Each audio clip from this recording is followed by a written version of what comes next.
வணக்கம் நண்பர்களே, நான் அபூர்வம். இன்று நாம் பேசப்போவது பிக் பாஸ் தமிழ் 9 பற்றி. விஜய் சேதுபதி தொகுத்து வழங்கும் இந்த சீசன் அக்டோபர் 5 அன்று தொடங்கியது. விஜய் டிவியில் ஒளிபரப்பாகி ஜியோ ஹாட்ஸ்டாரில் ஸ்ட்ரீமிங் ஆகிறது. முதல் நாளே 7.8 கோடி நிமிடங்கள் பார்வையாளர்கள் பார்த்துள்ளனர். இது முந்தைய சீசனை விட 1.74 மடங்கு அதிகம். 20 போட்டியாளர்கள், நடிகர்கள், இன்ஃப்ளூயன்சர்கள், காமெடியன்கள், டாக்டர் திவாகர் போன்ற விசித்திரமான கேரக்டர்கள் அனைவரும் வீட்டுக்குள் கலந்து கொண்டுள்ளனர். விஜய் சேதுபதியின் விட்டுவிட்டு சிரிப்பும் ரோஸ்டிங்கும் சீசனை உயிரோட்டமாக்குகின்றன. ஆனால் முதல் வாரமே சில பெரிய பிரச்சினைகள் தென்படுகின்றன. அவை பற்றி விரிவாக பார்ப்போம். முதலில் பலமான பக்கங்கள். சீசனின் ஓபனிங் அருமை. விஜய் சேதுபதியின் என்ட்ரி ஜியோ ஹாட்ஸ்டாரின் இன்டராக்டிவ் ஃபீச்சர்கள் எல்லாம் பார்வையாளர்களை கவர்ந்தன.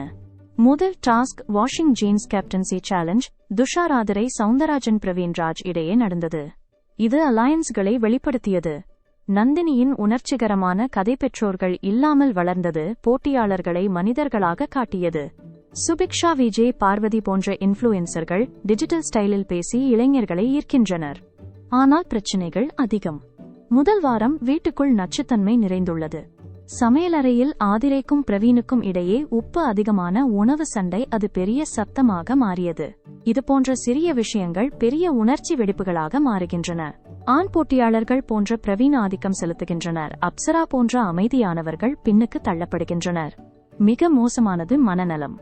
நந்தினியின் 4வது நாள் பானிக் அட்டாக், அழுகை, கோபம் வீட்டுக்காரர்களை அதிர்ச்சிக்குள்ளாக்கியது. ஆனால் புரொடக்ஷன் இதை சரியாக கையாளவில்லை. சீசன் 8 இருந்தே இருக்கும் நியாயமற்ற நாமினேஷன்கள்.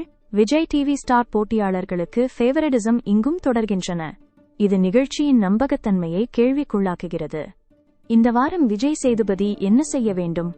வீக்கெண்ட் எபிசோடில் மனநலத்துக்கு முதலிடம் கொடுங்கள். கவுன்சிலிங் செஷன்கள் மூலம் நந்தினியின் வெளியேற்றத்தை விழிப்புணர்வாக மாற்றுங்கள். சண்டைகளை மீடியேட் செய்யுங்கள். பாலின சமநிலையை உறுதிப்படுத்துங்கள். கூல்டவுன் சோன்கள் அறிமுகப்படுத்துங்கள். தனிப்பட்ட சர்ச்சைகளை வெளிப்படையாக பேசுங்கள். நிகழ்ச்சியின் நேர்மையை உறுதிப்படுத்துங்கள். அப்சாரா போன்ற அண்டர்ரேட்டட் போட்டியாளர்களை ஸ்பாட்லைட் செய்யுங்கள். மேம்பாடுகள் தேவை. மனநல பாதுகாப்பு, pre entry psychological test, 24/7 counsellor. டாஸ்கள் வெரைட்டி, சிம்பிள் கோர்ஸ் அல்லாமல் இன்டெலெக்சுவல் சேலஞ்ச்கள். பார்வையாளர் ஈடுபாடு, அனானிமஸ் ஃபீட்பேக். கான்டென்ட் மாடரேஷன், நச்சுத்தன்மையை கட்டுப்படுத்துங்கள் ஆனால் உண்மையான உணர்ச்சிகளை விட்டுவிடுங்கள். எலிமினேஷன், நந்தினி உடல்நல காரணங்களால் வெளியேறினார். இது உறுதிப்படுத்தப்பட்டது. 19 போட்டியாளர்கள் உள்ளனர். இதனால் இந்த வாரம் எவிக்ஷன் நடைபெறாது என்றே எதிர்பார்க்கப்படுகிறது. இல்ல வைல்ட் கார்டு வரலாம். அடுத்த வாரம் பிரவீன் காந்தி அல்லது கலை அரசன் ஆபத்தில் இருக்கலாம். மொத்தத்தில் பிக் பாஸ் தமிழ் 9 சுவாரஸ்யமான தொடக்கமானால் சரியான மாற்றங்கள் இல்லையெனில் பார்வையாளர்களை இழக்கலாம். இது ரியாலிட்டி டிவியின் அழகு. இதுதான் இந்த வாரம் big boss Tamil 9 critical review. அடுத்த வாரம் இன்னும் பெரிய டிராமா வருமா? விஜய் சேதுபதி எப்படி ஹேண்டில் பண்ணுவார்? பார்க்கலாம். லைக் பண்ணுங்க, சப்ஸ்கிரைப் பண்ணுங்க, பெல் ஐகான் கிளிக் பண்ண மறக்காதீங்க.